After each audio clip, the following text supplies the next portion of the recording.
Welcome to the Hidden Potential Podcast. I'm your host, Omar Hargrove. And in today's special episode, we have a conversation between me and Eric Campos about building and sustaining intimacy. In this conversation, Eric interviews me for his research assignment in Bible college about the topic of intimacy relative to church members, leaders, and even within marriage. We talk about what it practically looks like and how it can be made sustainable. Eric is a youth pastor, a good friend of mine, and a minister with over 13 years of experience. Let's get started. Hey, I am attending Southeastern University, and I just had a few questions for Homer for his podcast, and I really think it'd be very beneficial. Just for you guys who are listening, I'm taking a class on marriage and family, and some of the questions is regarding and talking about intimacy, not just the intimacy of just sex, but emotional intimacy. And so, Homer, are you ready for some questions? Yeah, I'm ready. Yeah, am I doing good? You're doing great, man. Yeah, go for it. Awesome. So the very first question is what is your definition of intimacy? I would say that it's founded on trust and the ability to be transparent with one another at in a sense, like the deepest level. Okay, so founded on trust and like the deepest level. Okay. Yeah. And trust and ability to be transparent. Okay, trust and ability to be transparent. And so like going to the next question, because it's really good. So what actions do you feel like foster intimacy? Like, because you're talking about trust and transparency, what actions for you do you follow to foster intimacy, like within people within your congregation or in your marriage with your wife and stuff like that? I think that it would really fall into different kind of actions of love. I think that transparency typically has to be earned. I kind of balance like transparency and trust together. And because in order to be transparent, you have to be able to trust someone.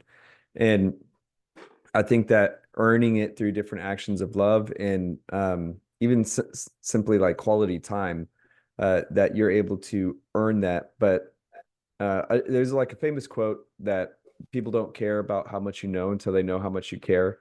And I think that a big part of being able to have intimacy with others, again, is earning that through showing that you care. Not, I think that words fall real cheap, but when you're willing to show up and be there for people, and as well as like in simply just spending that time, that's where it's earned at. Cool. So Homer, I have to ask you the question. You talked about quality time, which is love languages, right? So I have to ask you, what is your top love language? Mine, I haven't taken that test in a long time, but I think one of my top ones is gifts. And it's not that I'm materialistic. It's just, it's just for me. I love giving gifts. Like when I give my wife gifts, like I usually go all out. The same goes for my kids, and I like really take heart into like making that gift seem meaningful and special, and I feel it like reciprocated that way as well. I don't really know what my second one is. I would assume I would think that it's either it's probably either quality time or access service would be my second. Okay. Nice. That's pretty cool because like for one of these classes as well, for the same class, marriage and family, I actually had to take the 5 love languages, and I was really at awe because usually I always have words of affirmation, then I have quality time, but this time it feels like it's reversed. Not that I'm needy, right? But it's just like, man, I want people to hang around with me, and stuff like that. And so it's just really cool just to see, how when we begin to identify people's love languages, it really helps me to express a different type of intimacy for other people. So it's like, I never had that conversation with you. So now when I go around you, I want to make sure I give you a gift, so I'm going to go around with like, hey man, I really appreciate you. Here's $5 or something like that. It has to be special. You can't just give me $5. I'm just kidding. But you know what, dude? I remember one time you actually gave me a gift. It was one of the most coolest gifts. I remember you gave me this Bluetooth speaker that it was mirrored, and then it Mm. almost looked like an eternal vortex of lights. It was the most coolest speaker I've ever gotten. And when it broke, I was very distraught. I was like, dang it, it broke. So I remember your gift, man. So I really appreciate that gift. Yeah, Merry Christmas. But what's it called? So nice. So actions that foster intimacy. So the third one is the question would be what actions hinder for you when it comes to intimacy? Oh man, that's whenever there's like I think what's the right word for the opposite of authenticity?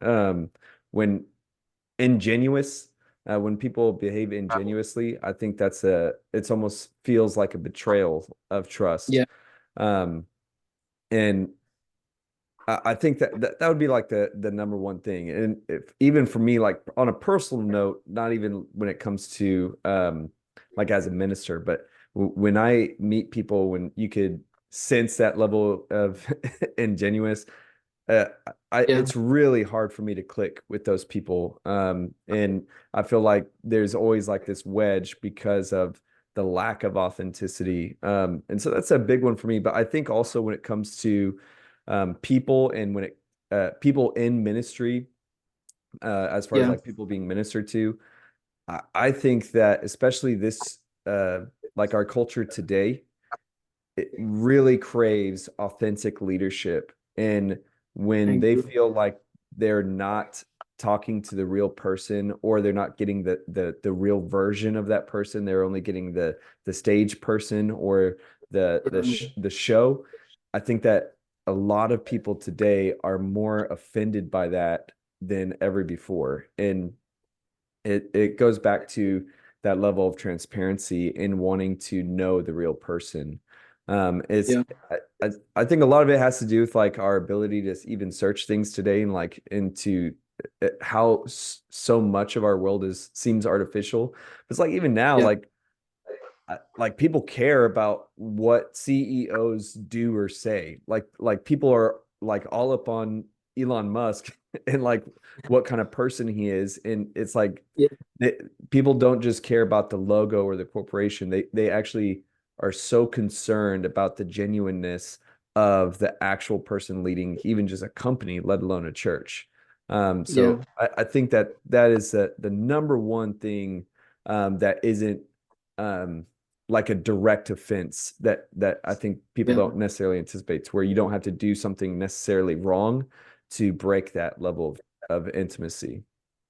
yeah, yeah. No, I think that's super good because people are looking for people who will be authentic because like for instance for me when I thought about that question what actions hinder intimacy I began to think to myself it's like okay there's areas of my life where I work in ministry right so sometimes I can get so plagued with the thinking of man you know what I need more of a number and then what I begin to focus on like okay I just need more numbers more numbers more numbers but the thing I begin to lose the value of knowing people's names and so Mm, like for me I think for me that's something that is so important is knowing the true thing that hinders me is also for me is unresolved wounds you know so mm, sometimes I feel like for me because I've been let's just say hurt in ministry because maybe this person did this or this person did that so I feel like when I get to the place where I have unresolved wounds I rob people of the gift of me and I think that that's something that for me that I'm really wanting to learn in and just really grow for me in my area of intimacy because people need an authentic you. You know, I don't know who, I think it was Craig Rochelle that said it. You know, people always follow a leader who's always real and one who's always right. yeah. You know, because like people are desiring authenticity and thinking like, hey, they're not looking for this superhuman person, they're superhuman pastor or leader. You know, people relate and connect through our vulnerabilities and our openness, our transparency and through our weaknesses. And I think sometimes it's okay to be a little bit vulnerable with people, of course, with people who we trust, you know, because it's just sometimes we're all imperfect, broken people, you know, needing help. Yeah, that's so true. And I would even go as far to say that when we extend a level of vulnerability, even with someone that um, that in a sense we just meet, like say at church or as a minister to other Yeah, people. It really, you're extending a trust that hasn't necessarily been earned yet, but it's like there's layers of vulnerability. correct. You can be vulnerable with like say some past experiences. Doesn't mean that you have to be vulnerable with like the last fight you had with your wife. Like Yeah, there's definitely different layers that you could shed that aren't going into being like almost like inappropriate for someone that you just met. yeah, yeah. So I really think that that's something that for me as a person that I really wouldn't work on is being my authentic self for other people because again, people want to follow authentic people, which I really agree with you. Next question is, do you think there can be true friendship without intimacy? I think that that would more so be an acquaintance. Like Yeah, you can be polite and friendly with others, without being necessarily without having that intimacy. But you're that's all it will be is cordial, that cordialness of just, being culturally polite with one another. As far as like being a real friend, I mean, I think that we would have to unpack what friends are. And when I consider who a friend is, that is somebody that I can confide in, someone that understands my own weaknesses, that allow me to have humanity. Um, yeah, Acquaintances don't consider your humanity, but yeah, friends do. They do not bail on you if you make a mistake or if you said the wrong thing or did the wrong thing. Real yeah, friends see past those kinds of um, human features, recognizing their own, and give you that kind of grace. And I think that that only comes when you have, intimacy with friendship. You dig what I yeah. mean? Yeah, no, I really agree because I feel like sometimes like I've had moments there at church. There's this one guy and what's it called? He was just telling me like, man, I really appreciate your friendship. And I told him and I said, hey, you only talk to me only Wednesdays and Sundays. And I said, that's not a friend. That's just kind of what you're saying as an acquaintance. And sometimes I think for me, we think, oh, that's friendship because I got to use, the more you're in ministry with me, the more friendship and ability. But dude, people want to be more than just a tool. People want to be known as a person. And so when I told him that, I'm like, man, I would really like to be your friend. But like, hey, I'm not going to base and say, I'm your friend just because I meet with you or talk with you on Wednesdays and Sundays. So like that's one thing for me. Like I really do believe that, true authentic friendship comes with vulnerabilities and being able to say, hey, this is what I'm going through. You've heard a lot of my struggles, throughout the years, and I really, really appreciate you, for just championing me, throughout the years and stuff like that.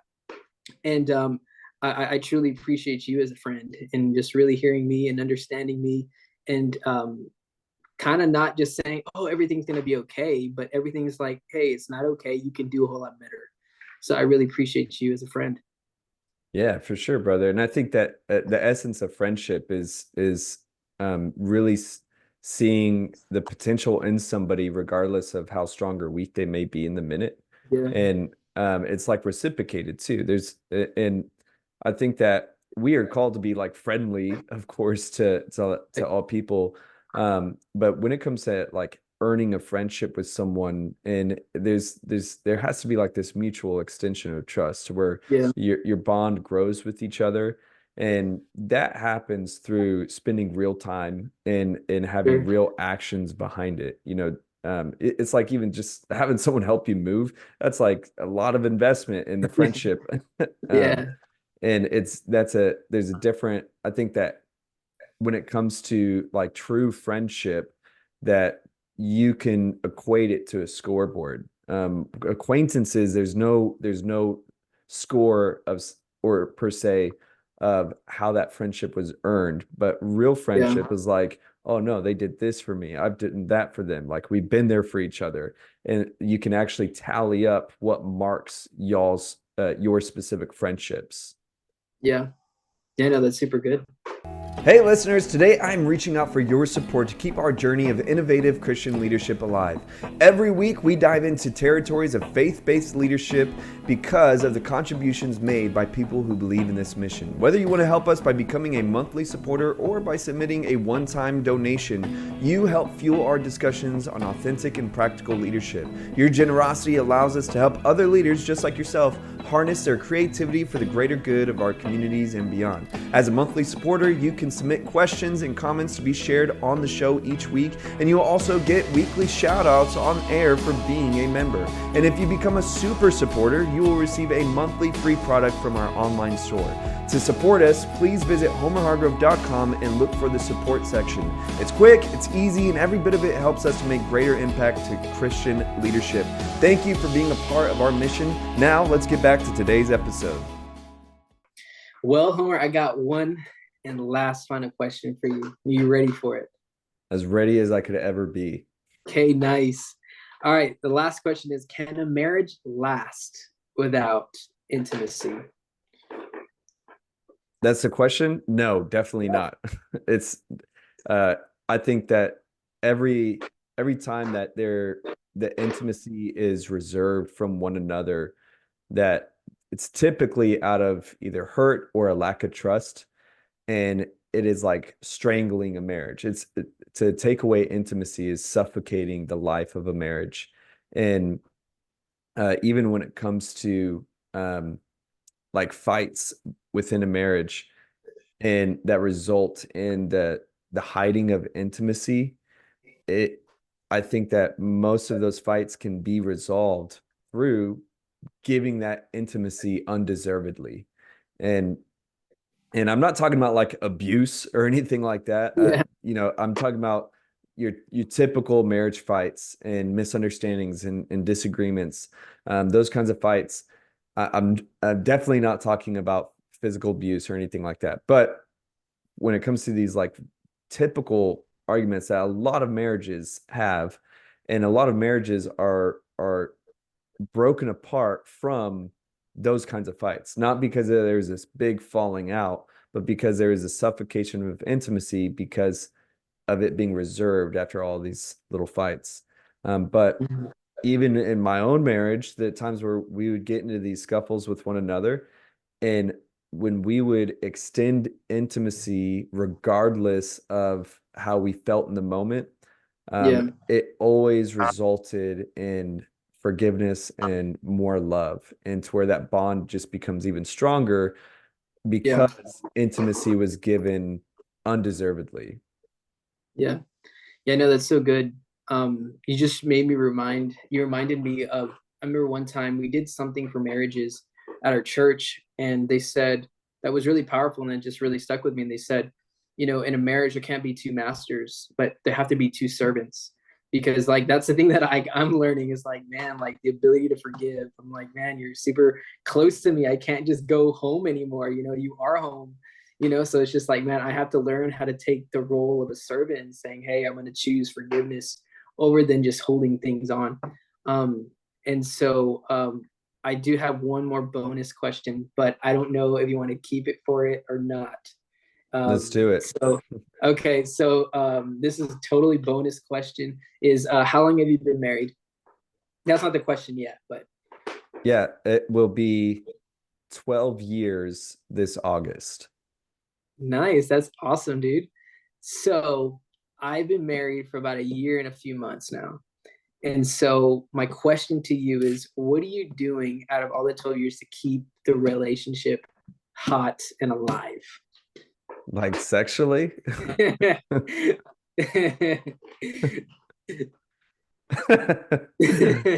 I'll just get a That's why I nervous said if you laugh. wanted to cancel it or not. No, that's great.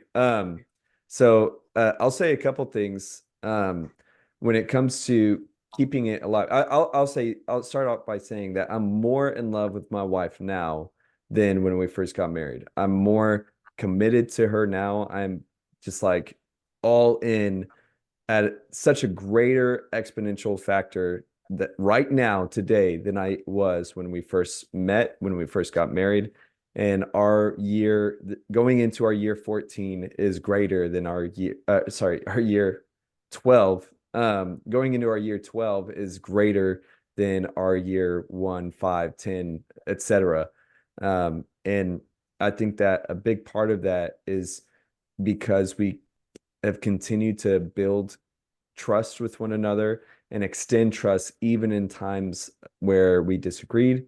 I think that especially like having kids, I think are is one of the biggest testing times of a marriage, and learning how to trust each other through those life changes that we go through. And the reason I'm saying all this is because that's where most fights happen, is through life changes. Even when it comes to marriage counseling at our church, that my wife and I have counseled other married couples, almost every single time was within this first year of them having kids, and they start having marriage problems. And when you have marriage problems from these fights, you what typically goes to is your sex life. And so I think that whenever you do not have that sex life, one of the factors is typically because there is a level of trust that feels damaged. And Mm. whether it's, and it could even be not like, not in the sense of being damaged, like, oh, they found a side chick or something, but it could Yeah. be damaged in the sense that of how you're parenting, and you feel frustrated with how your husband is disciplining the children, or you feel frustrated with how your wife goes about letting them do this or letting them do that. And Yeah. those moments end up still affecting your trust, even though it's as parents, it affects how you feel about each other as a couple. And I feel like I felt really surprised that there was sometimes where there's a period where it's like the most of the fights that we were having was about how we viewed different ideas of parenting. Mhm. And that's with us even talking about parenting before we ever became parents, and thinking that we were on the Yeah. same page, and realizing that there's certain things that we felt very differently about. But learning how to trust each other through all of that, and learning how to I don't want to use the word compromise, because it's more so learning how to trust the other person through those moments.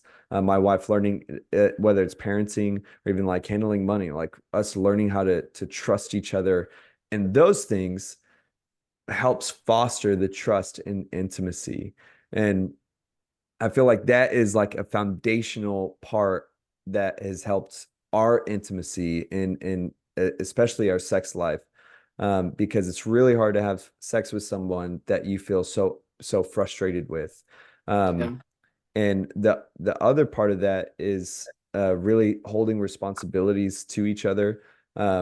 Like even just me being a man, and like leading as a man. And I make it a point to I consistently try to make strides in taking responsibility for the family, and doing more than what is um, like the bottom line. I think that a lot of men struggle in their sex life with their spouse because of um, the very short, uh, how should I say this? That the minimum that they end up giving. I think a big part of it is, again, circulated around some parenting, and even like basic stuff like cleaning up the house. And Yeah. uh, most women get frustrated and turned off by their husband when they feel like they're having to be a mother for their husband, to where they're Yeah. having to pick up after their clothes, and they say, "Why are you leaving your clothes on for?" Well, it's what's wrong with that? It's like it's stuff like that that ends up Yeah. slowly killing that sex drive for their partner, because it starts feeling like you're their mom. Yeah. And same goes for, husbands to their wives. But um it's just this big idea of just realizing that when I don't step up as a husband or as a dad, and if Yeah. I'm it will affect my sex life, because they will not be as aroused by me, because it's just not cute. It's just not cute Yeah. anymore. Like when you're like a teenager, and you seem like a bad boy that doesn't care, the teenage girl might like that. They think it's, this this this this experience to be with this kind of bad boy that is irresponsible. But then once you have kids and once you have to do the dishes, it's no longer cute. And it just really can kill the passion very quickly. And uh like for me, when my wife leaves the house, even if I have all the kids, if she goes somewhere, I make it a point to try to do chores. Like Yeah, I want her to come back and be like today, she took one of our kids to dance practice, and it was all muddy outside. Our dogs brought mud in, and even though I had two other kids with me, I swept and mopped all the floor because I wanted her to come home and be like, oh wow, like you clean too. And yeah, it's little things like that, in my opinion, yeah, that turn her on. Like when she comes in, I'm like, wow, you did all the dishes. Oh my goodness. It's those kind of acts of service that can really make way for a better sex life, because you're showing love in picking up after yourself and going above and beyond. I get my wife flowers consistently. If I'm at the store with all the kids and my wife's not there, I'll typically get her some flowers. Even if I just got her flowers a couple weeks ago, if there's no special occasion, I'll get her flowers because I'm trying to romance her consistently in yeah, in these different ways, whether it's romancing her with flowers or romancing her with sweeping and mopping the floors. I'm making these efforts to show her that I love her, that I appreciate her, that I see her. And those small actions go an incredibly long way. And when I don't do those things, it will feel there'll be a strain. There's a strain on our intimacy, on our passion. And the yeah, final thing that I would say on keeping it hot and bothered is, as a safety net, my wife and I have an established amount of like how frequently we believe is a minimum necessary for us to be intimate, where weekly we have an understanding that we need to have sex at least this many times a week, to have a healthy relationship with one another. And that's something that we communicated and talked about. It may be different for everybody else, but we will not go. It's very rare for us to go more than a week of not having sex with each other. And the very few times that that's happened in our marriage, it we feel it. We feel more frustrated with each other. We feel more easily irritated with one another. And when we recognize that and we just go at it and recognize that and just say, we need to have sex tonight. It's going down. Don't matter how late it is, how tired we are, we need to do it. And when we do afterwards, it's like we look at each other like, I love you so much. Why were we ever mad at each other? It's like that's exactly what we needed, was this connection spiritually, emotionally, physically in that single moment. And yeah, so I think that as a safety net, there has to be like an established communication of to where y'all both understand this level of importance about your sex life. yeah. No, I think that's super good. I think those little, I guess that intentionality, I think is so important when it comes, that's things like that I'm learning too, I think it helped that we dated for a while, but now it's like completely other ballgame, being married, and stuff like that. But Homer, I am done, man. That's all my questions. Well, there you have it. I hope that this episode was meaningful and edifying for your leadership and your growth within your ministry and organization. Could you do me a favor? Could you leave a rating and review for this podcast? It'd really help me out and help others be able to see this show in their feed. You can also visit homerhargrove.com to be able to learn more, connect, or become one of our supporters. Until next time, have a great life.